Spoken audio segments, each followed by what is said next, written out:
하나님께서 오늘 말씀을 잘 전하라고 친구 목사를 통해서 재미있는 자료를 보내주셨습니다.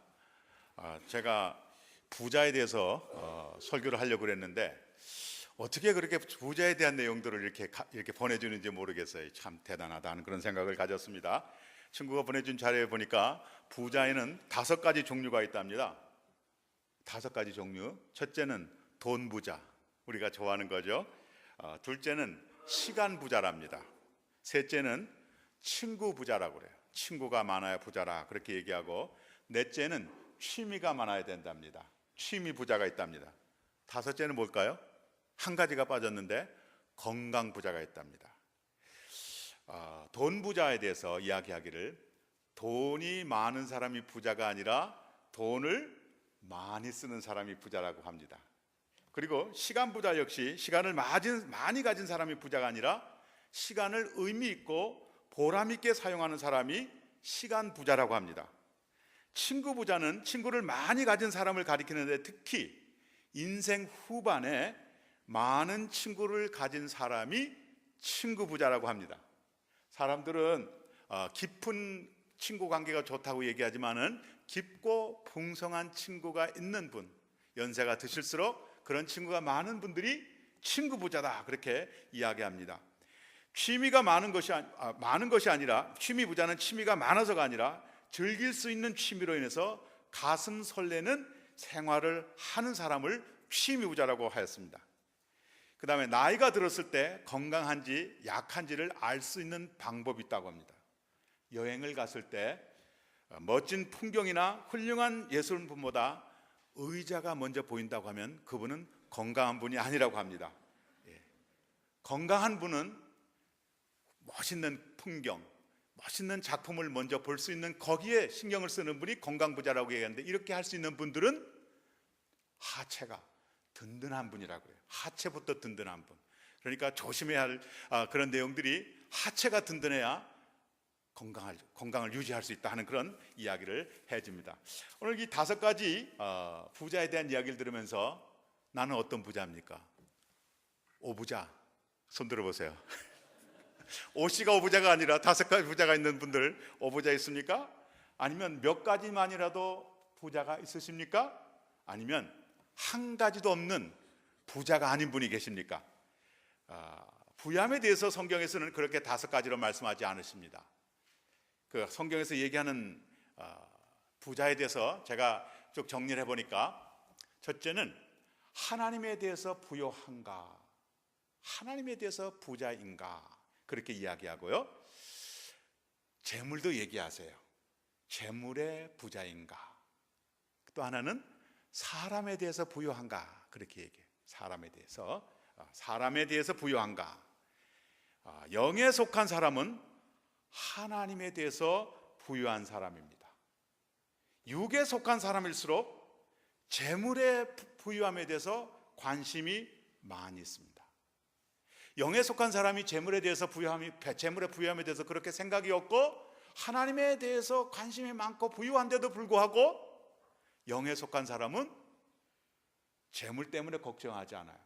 그리고 시간이 가면서 줄어드는 게 아니라 계속적으로 늘어난다고 그렇게 이야기를 합니다. 성경에서 세상 사람들과 달리 이 영에 속한 사람은 재물에 대해서, 재물 부자에 대해서 그렇게 중요하게 생각하지 않고, 성경은 재물의 부여에 대해서 그렇게 중요하게 말씀하지 않습니다. 하나님께 부여하면 재물은 자연스럽게 하나님이 채워주시기 때문에 그렇습니다.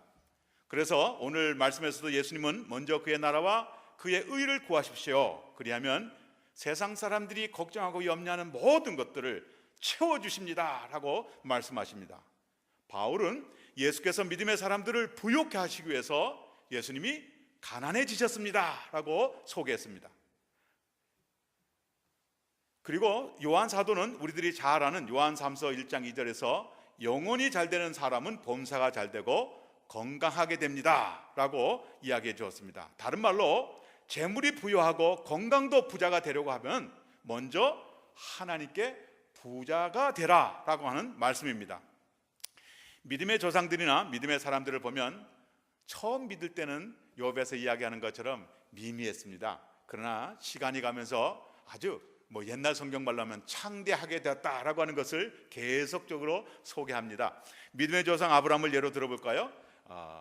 처음에 아브라함이 갈대아 우르를 떠날 때 이사하는데 힘들지 않았다, 땅이 모자랐다, 그런 얘기가 없어요. 그런데 하란을 거쳐서 가나안 땅에 왔는데, 가나안 사실 박토거든요. 그 다음에 하나님만 생각하고 비가 그렇게 이집트나든지 갈대아 우르처럼 메소포타미아처럼 이렇게 물이 풍성한 그런 지역이 아니에요. 비가 항상 오는 그런 지역이 옥토가 아니에요. 박토입니다. 물도 오고, 말씀드렸는데 물도 비도 그렇게 많이 없고 물도 없어가지고 받았다가 이렇게 먹는 건데, 믿음으로 사니까 오히려 거기서 나중에 조카 롯하고 사는데 재산이 너무 많아서 놀 데가 없어서 이 종들끼리 서로 다투어서 헤어져야 할 정도로 많은 재물을 갖게 되었다, 그렇게 이야기합니다. 이사 가기가 어렵습니다. 재물이 많아졌기 때문이죠. 그렇다고 재물이 많아졌다고 하나님이 가라고 그러시는데 나는 재물 때문에 못 갑니다, 그렇게 얘기하지 않고 언제나 하나님 중심으로 사는 사람들이었기에 하나님이 가라고 그러면 자기가 모르겠어요, 열심히 살아서 그렇게 됐는지 아니면 마누라 이럴 뻔 해가지고 생긴 저는 재물인지 모르지만은 가라 그러면 언제나 그런 것들을 포기하고 가는 그런 믿음의 사람들이었습니다. 이삭도 그랬고요, 야곱도 그렇습니다. 하나님의 사람들이 어느 곳에 가든지 그들과 함께 하는 사람들에게까지 부여하게 되었습니다. 성경에서 늘 얘기하잖아요. 야곱이 삼촌 라반에게 갔을 때 그도 함께 부여하게 되었고, 처음에는 적은 소였지만은 야곱이 함께 있을 때 넉넉하게 되었고, 요셉이 함께 할 때 이집트가 풍성하게 되었습니다. 바로가 풍성하게 되었습니다. 그러니까 하나님의 사람들이 가는 곳마다 계속적으로 부여하게 되는 것을 성경은 이야기를 합니다. 이스라엘의 가장 위대한 왕 다윗도 처음에는 목동이었습니다. 이름 없는 목동이었습니다. 그런데 성경에서 역대상에서 소개하는 이 다윗의 이 재산을 얘기하면 엄청난 부자가 돼요. 엄청난 부자가 돼요. 그래서 솔로몬이 왕이 되었을 때 은이 들판에 돌처럼 흔하게 되었고 백향목이 뽕나무처럼 많이 있었다, 그렇게 이야기합니다. 하나님께서는 믿음의 사람들을 잘 되게 하시고 부유하게 해주십니다. 아버지 때문에 그처럼 부유하게 된 솔로몬은 부자가 되었는데, 이 부자로 인해서 하나님으로부터 돌아서는 그런 불운의 사람이 됩니다. 솔로몬처럼 어떤 분에게는 부유한 것이 문제가 됩니다. 부유하게 하신 하나님은 부자들에게 가난한 자들을 보살피라고 말씀을 하십니다. 그냥 내가 너 부유하게 했으니까 그냥 너만 살라고 하는 그런 것이 아니라 내가 부유한 것을 맡겼기 때문에 내 주위에 있는 가난한 사람들을 도와라, 그렇게 가난한 사람들에게 나눠주라, 그렇게 계속적으로 말씀하시는 것이 모세 오경에 나와 있고, 예수님께서도 계속적으로 그렇게 말씀을 하시고, 초대교회에서도 부자들은 자기의 전터 집을 팔아서 가난한 사람들을 섬기라고, 나눠주라고 그렇게 말씀하시고 그런 것들을 실천했다고 이야기를 하고 있습니다. 한 번은 젊은 사람이 예수님을 찾아와서 영원한 생명을 얻는 길에 대해서 물었습니다. 젊은이는 사내들인 의원이었고 부자였습니다. 부자였습니다. 그리고 보면 사내들인 회원 중에서 예수님을 찾아왔던 사람이 니고데모가 있었어요.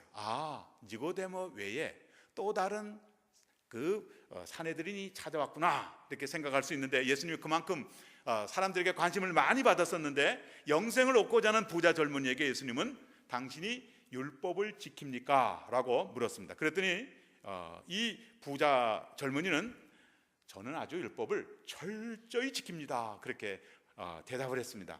예수님은 그를 향해서 하나님의 나라에 가까운 사람입니다 라고 칭찬해 주시고, 바로 그러면 당신의 재산을 팔아서 가난한 자에게 주고 나를 따라오십시오 라고 말씀을 하셨습니다. 그러자 젊은 분은 재산이 많았기 때문에 걱정을 하면서 예수님을 떠나갔다, 그렇게 이야기합니다. 그때 예수님은 부자가 천국 가기는 낙타가 바늘기 성문으로 들어가는 것보다 어렵다, 그렇게 말씀을 하시고, 누가 그러면 하나님 나라에 들어갈 수 있습니까? 라고 얘기할 때 사람은 할 수 없지만 하나님은 하실 수 있습니다 라고 알려줬습니다. 생각해 봤어요.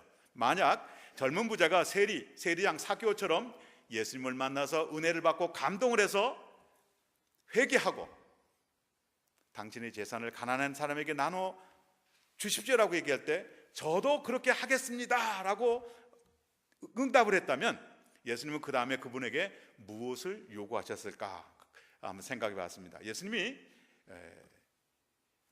예수님께서 늘 사람들에게 말씀하셨듯이 그물을 깊은 곳에 던지라 그렇게 말씀해요. 그물을 깊은 곳에, 당신이 살아가는 그런 방법, 자신이 갖고 있는 그런 직장이라고 하는 것보다도 항상 예수님이 말씀하시는 그런 곳에, 그물 더 깊은 곳에 던지라고 하는 말씀처럼 당신의 사내들이라고 하는 직책을 떠나서 나를 따라와서 제자의 생활을 택하라고 말씀하셨을 것이다 하는 생각을 가졌습니다.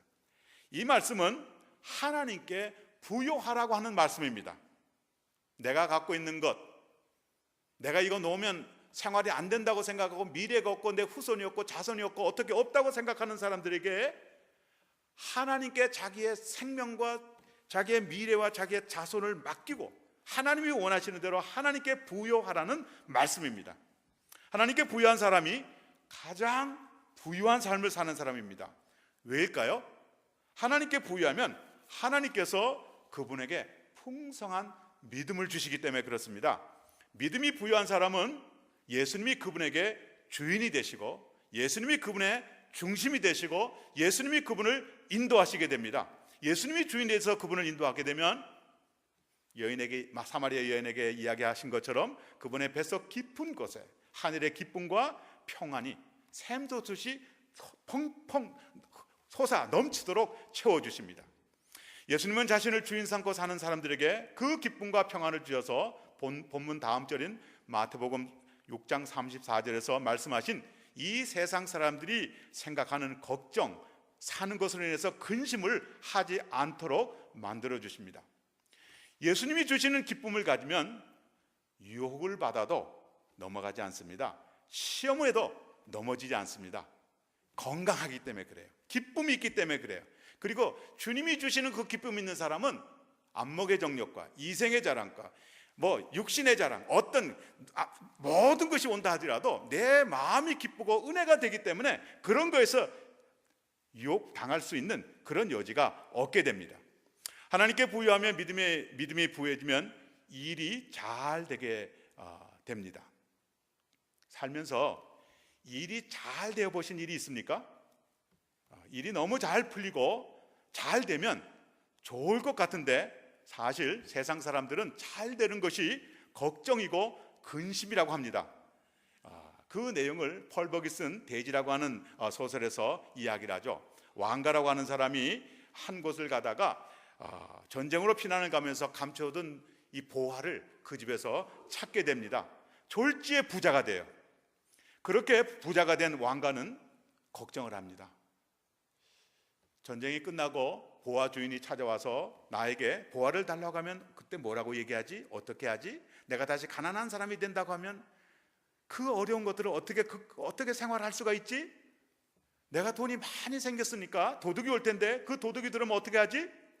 홍수가 나면 홍수가 나서 이런 것들을 다 쓸어가 버리면 나는 어떻게 살지? 잘 되었는데도 걱정하고 근심하는 것이 사람인 것을 펄벅이 가르쳐줍니다. 세상 사람들은 일이 잘 될 때 어느 때보다 스트레스를 많이 받는다고 합니다. 프로모션을 하면요, 진급을 하면 잘 될 것 같지만, 이사를 해가지고 좋은 집에 가면 할 것 같지만은 하다못해 화장실에 뭐도 걸어야 되고 뭐도 해야 되고 하는 것이 너무나 많아. 저도 마찬가지죠. 저는 이렇게 하우스에서 살아본 적이 없고 잘 살아봐야 그저 참 이것도 참 불행인 겁니다. 이렇게 생각해 보면은 콘도미니엄에 살면은 HOA만 내잖아요. 샌프란시스코에서 HOA 이렇게 내고 있다가 또 시간이 많이 걸린다고 그래가지고 하우스를 하나 샀어요. 거의 90만 불 되는 돈이 어디 있나요? 그래 샀는데 또 하나님이 또 그 버리고 또 LA로 오셔가지고 하룻밤도 자지 못하고, 그러니까 LA로 내려간 게 이제 저 아닙니까? 그래서 돈 10만 불도 손해 봤는데 하나님 때문에 말이죠. 그게 다 은혜예요. 하는 게. 자, 그런데 여기 와가지고 집을 하나 샀어요. 집을 하나 샀는데 아유 뭐 집을 이게 덩그러니 이게 사놓고, 저는 좀 살던 집을 사면 다 만들어준다고 그러는데 우리 사람은 새 집이 좋다고 그래가지고 또 집 같은 거는 마누라 따라가는 게 좋거든요. 남자가 뭐 해봐야 그 괜히 이게 신경만 쓰이고 별로 좋지도 않아 하라고 그래 했더니 뭐든지 다 해야 되는 거예요. 뭐든지. 스트레스가 굉장히 많습니다. 오늘 여러분들 가실 때 아마 상추를 좀 가져가실 거예요. 예. 제가 소원대로 되지 않겠나 그런 생각을 하는데 상추도 가져가시고, 어젯밤에도 늦게까지 도마도를 또 읽었어요. 또 다시 또 장로님이 오셔가지고 저한테 또 그 코멘트를 또 해주시라고, 이게 탓에다 하면 크지 못하니까. 그래도 그 말, 그런 얘기는 제가 또 잘 들어요. 뭐 고추도 그렇고 뭐 도마도도 그렇고 또 다 얼마나 많이 물렸는지 몰라요. 온종일 다 물려가지고, 개미에 물려가지고 아침에 일어나니까 물집이 이렇게 생기고 스트레스예요. 새로운 거 좋은 거 짓다 하더라도 다 스트레스라고. 잘 되는 거 스트레스입니다. 그런데 잘 되었을 때에도 걱정하지 않고 기뻐할 수 있는 사람은 어떤 사람? 행복한 사람입니다. 하나님께서 일이 잘 되게 해주셔서 좋은 것을 주시면 근심하지 않고 평안하고 기쁘게 해주신다고 말씀을 합니다. 잘 되는 현상에 대해서 자유합니다. 성령께서 그 마음을 평안으로 채워주시기 때문에 그렇습니다. 그것이 복 있는 사람들의 특징입니다. 세상 사람들은 자기가 노력해서 잘 되기 때문에 잘 되어도 걱정하고 염려합니다. 그런데 더 문제는요, 내가 수고하고 노력해서 잘 되게 되면 교만하게 됩니다. 그게 제일 큰 문제예요. 교만하게 됩니다. 그런데 하나님은 교만을 제일 싫어하시거든요. 그러니까 교만하면 망하게 돼 있는 거예요. 네. 그런데 하나님을 믿는 사람들은 내가 잘 되는 것이 내가 능력 있고 내가 수고해서 하는 거 아니에요. 보니까 내가 아무리 능력 있다 하더라도 세상 말로 운이 따라줘야 돼요. 일이 풀려야 돼요. 그런데 어떻게 보니까 내가 그렇게 운 있는 자리에 가서 딱 있는 거야. 그리고 내가 복 있는 자리. 그래서 알죠. 그리고 옆에 사람들이 알아요. 너는 운 있는 사람이에요. 너는 저 위에 높은 분이 계셔가지고 잘 풀리게 돼 있어. 그렇게 하니까 잘 돼도 교만할 수가 없어요. 하나님께서 뺏어 가신다고 생각하면 아무것도 아니라고 생각하니까 겸손할 수밖에 없습니다. 그래서 하나님 때문에 잘 되는 사람은 마음이 평안할 뿐만 아니라 자연스럽게 억지로 겸손하는 것이 아니라 자연스럽게 겸손합니다. 잘 되는 것이 자기가 잘해서 잘 되는 것이 아니라 하나님께서 잘 되게 하시는 것을 알기 때문에 그냥 겸손합니다. 겸손이 그분의 생활이고 습관이고 믿음의 모습이고 경건입니다. 하나님은 겸손한 사람을 기뻐하십니다. 겸손한 사람은 하나님께 칭찬을 듣고 많은 사람에게 존경을 받는다고 잠언에서 늘 알려줍니다. 많은 사람들과 화목하게 지내고 많은 사람에게 존경을 받는다고 생각을 해 보십시오. 잘 되고 사람들이 나를 다 칭찬하고 하나님을 만날 때 기쁨으로 만나가지고 만나고 싶어요. 사모하고 싶어. 하나님 앞에서 기도할 수 있는 그런, 이거 살만한 일이 아니겠습니까? 편안하고 자유롭게 사는데도 함께 사는 사람에게 인정을 받고 칭찬을 듣는 사람, 이런 사람은 복이 있는 사람입니다. 다른 사람의 시선을 생각해 겸손하고 봉사하고 현숙하고 경건하려는 행동은 무척이나 힘이 들고 아주 어렵습니다. 그런데 하나님의 은혜 가운데 사는 사람은 겸손과 경건이 몸에 배어 있습니다. 그렇게 사는 것이 매우 자연스럽습니다. 그렇게 사는 사람들을 가리켜서 복 있는 사람이라고 말씀합니다. 그런 생활은 전도서를 기록한 솔로몬도 부러워한다고 하였습니다.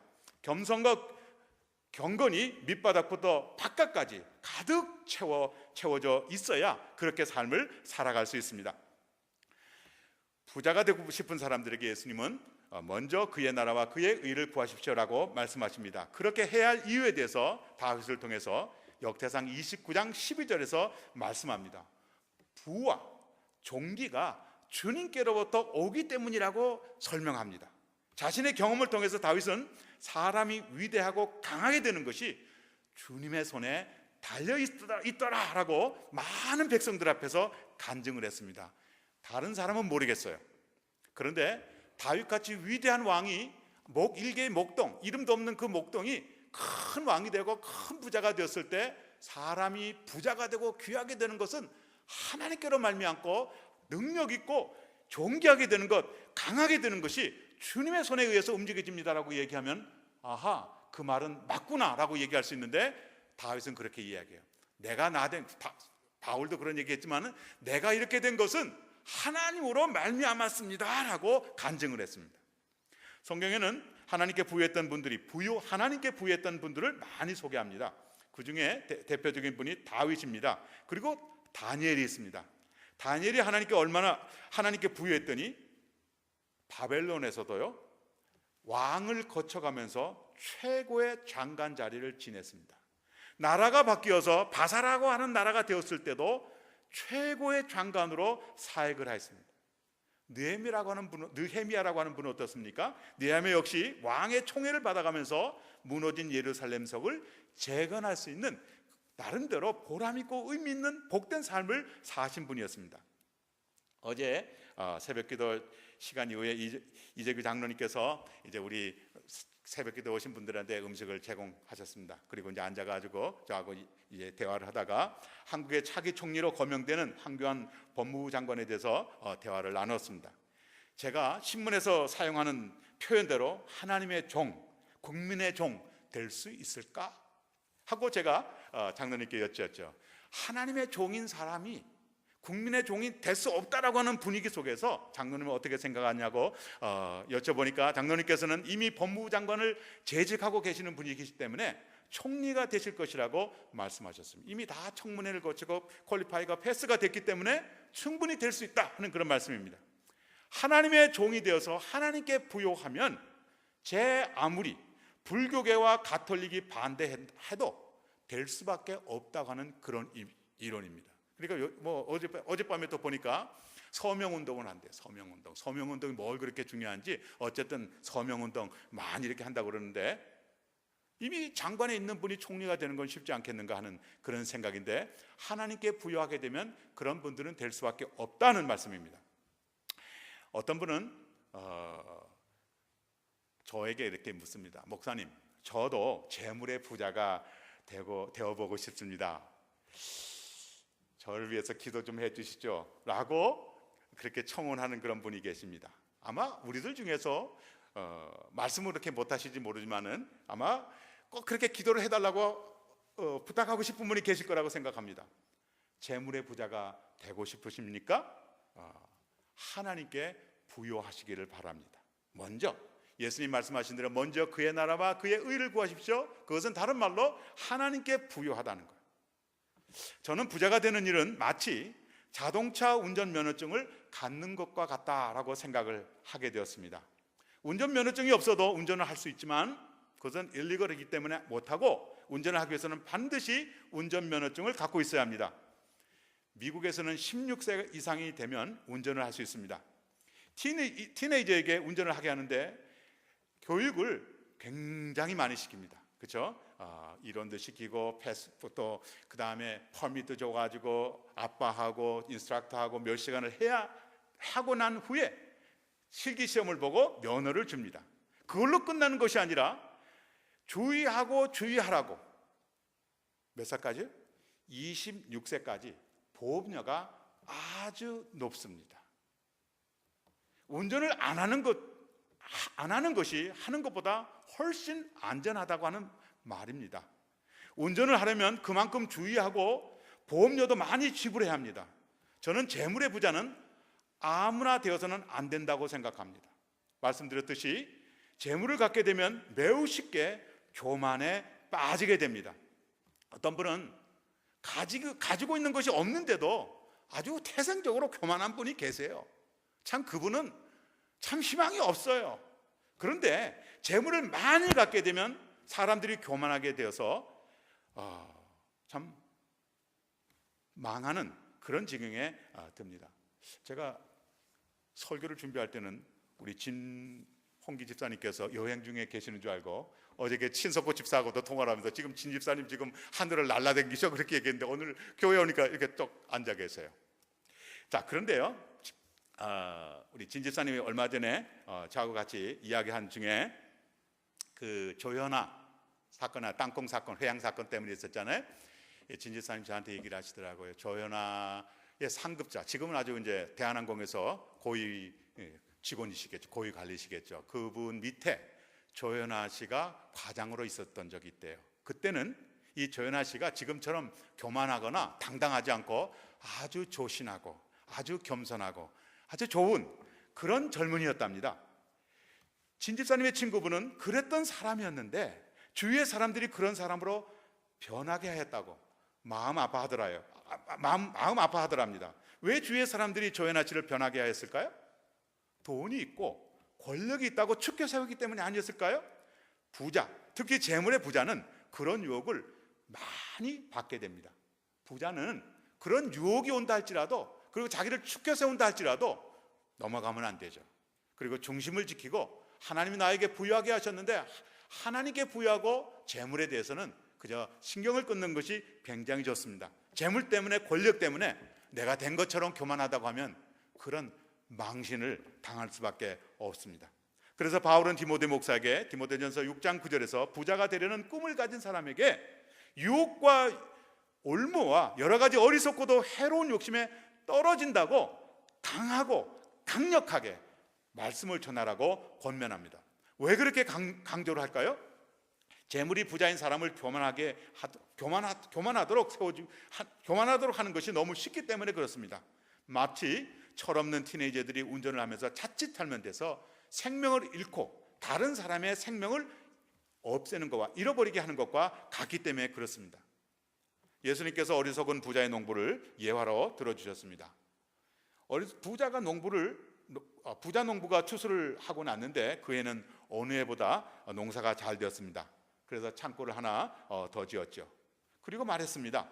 내 영혼아, 이렇게 수고해서 내가 많은 것을 거둬들였는데 이제부터는 푹 쉬면서 마음껏 먹고 즐기자. 그랬는데 하나님께서 그 부자의 영혼을 그날 밤에 데리고 가셨답니다. 이런 현상을 보고 전도서에서는 전도자는 스스로 수고해서 쌓은 넉넉함을 누리지 못하고 죽는 사람이 가장 불행한 사람입니다 라고 이야기했습니다. 그래도 좀 즐기면 좋겠는데 하나님을 인정하지 않는 사람은 수고만 할 뿐이지 수고의 열매를 누리지 못하게 하신다고 예수님께서 경고해 주셨습니다. 예수님은 부자와 관련된 또 다른 예로 부자와 거지 나사로의 이야기를 해주었습니다. 부자도 죽고 거지 나사로도 죽었습니다. 부자가 죽자 지옥에 가서 아주 심한 고생을 합니다. 그리고 거지 나사로는 천국으로 가서 아브라함의 품 안에서 휴식을 취하게 하셨답니다. 왜 그랬을까요? 대답이 매우 쉽지 않겠습니까? 부자가 거지 나사로를 돌보지 않았기 때문에 그렇습니다. 하나님께 부유한 분이라면 주위에 가난한 사람, 거지를 보았을 때 어떤 마음을 가질까요? 그렇죠? 불쌍히 여기는 마음을 갖게 됩니다. 그래서 헐벗고 굶주리고 추워하는 사람을 모셔다가 씻겨드리고 입혀드리고 먹여드립니다. 쉬게 합니다. 거기서 끝나는 것이 아니라 그분이 스스로 일해서 독립해서 살아갈 수 있도록 그분에게 삶의 터전을 마련해 주는 것이 하나님께 부유한 사람의 모습입니다. 그분에게 되돌려받기 위한 목적으로 그렇게 하지 않습니다.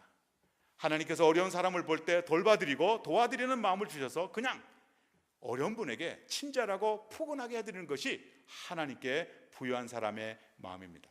그런데 나사로가 구걸하던 집의 부자는 그 나사로를 도와주기는커녕 아마 구박하고 학대했었던 것 같습니다. 그랬기에 죽자마자 지옥으로 데리고 가셔서 고생을 하지 않게 하셨을까라는 생각을 합니다. 이것은 저의 생각이었습니다. 재물의 부자는 교만하기 쉽습니다. 재물의 부자는 이기적이기 쉽습니다. 재물의 부자는 유혹을 받아서 물질의 노예가 되기 쉽습니다. 재물의 부자는 사람이 보이지 않습니다. 재물의 부자는 가정에서도 돈으로 보여요.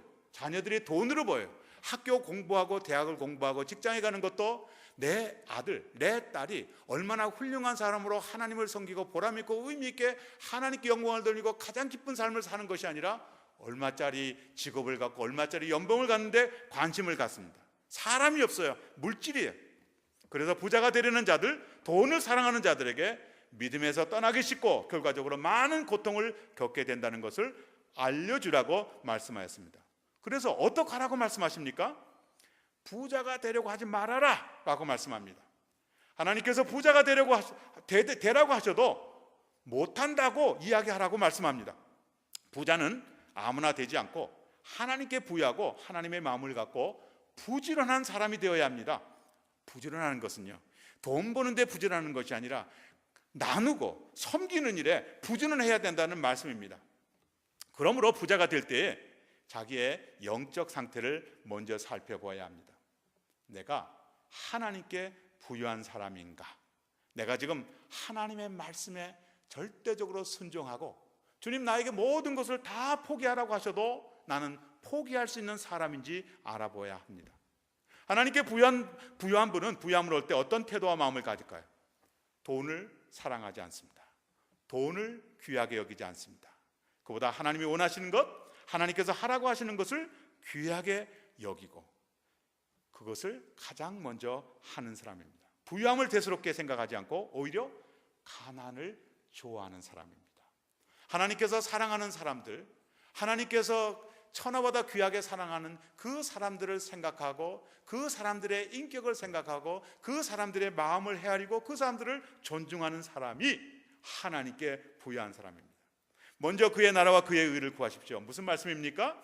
완전히 하나님의 사람이 되어서 하나님께 부유한 사람으로 하나님의 뜻과 계획을 가장 우선적으로 가장 성실하게 먼저 하라는 말씀이십니다. 그렇게 되면 우리를 위해서 우리를 부유하게 하기 위해서 완벽하게 준비를 하고 계시던 예수님께서 우리가 그렇게 될 때 바로 우리를 부자가 되게 하시고 부자로서 존경받고 사랑받고 희망 있는 삶을 살게 해주실 것입니다. 오늘은 가정의 달 마지막 주일입니다. 잠언에서 복 있는 가정, 복 있는 부부를 계속적으로 알려줍니다. 복 있는 가정, 행복한 가정은 어떤 가정이죠? 돈이 많이 있는 가정이 아닙니다. 비즈니스가 잘 되는 가정 아닙니다. 목회가 잘 되는 가정 아닙니다. 좋은 집, 좋은 음식을 먹는 가정이 아닙니다. 사람이 있는 가정입니다. 사람이 인정받고 사람이 존경받고 사람이 사랑받는 그런 가정입니다. 하나님을 모시는 가정입니다. 서로 사랑하고 존중하고 이해하고 배려하는 가정입니다. 우리가 추구하는 가정은 어떤 가정입니까? 비즈니스 잘 되고 직장 생활 잘 되고 결국 그래서 어떻게 되었다는 거예요? 돈 조금 가지니까요?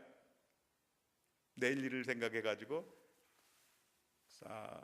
챙겨놓고 저 사람이 나에게 뭐라 그러면은 준비해야지 하고 이렇게 합니까? 아니면 당신하고 나는 평생 동반자요? 당신 있는 곳에 나도 있고 나도 내가 있는 곳에 당신이 있어야 돼. 물귀신처럼 아주 꼭 붙어 살겠다고. 그 하나님이 주신 사람이니까 난 헤어질 수 없다고. 아주 그냥 그렇게 손들고 사는, 그리고 자기 모든 것을 다 주면서 사는 그런 가정입니까? 하나님께 부여하고 하나님이 주시는 부여함으로 부지런히 주님의 일을 하시는 가정, 그리고 말씀에 따라서 아내를 사랑하고 유리그릇처럼 사랑하고 남편을 주님의 머리처럼 존중하고 자녀들이 밥상에 들른 자녀들이 포도송이 시편 128편에서 말씀하는 것처럼 포도송이처럼 기쁨이 되고 희망이 되는 그런 복된 가정들 되시기를 주님의 이름으로 축원합니다. 아멘. 우리 같이 합심해서 기도하겠습니다.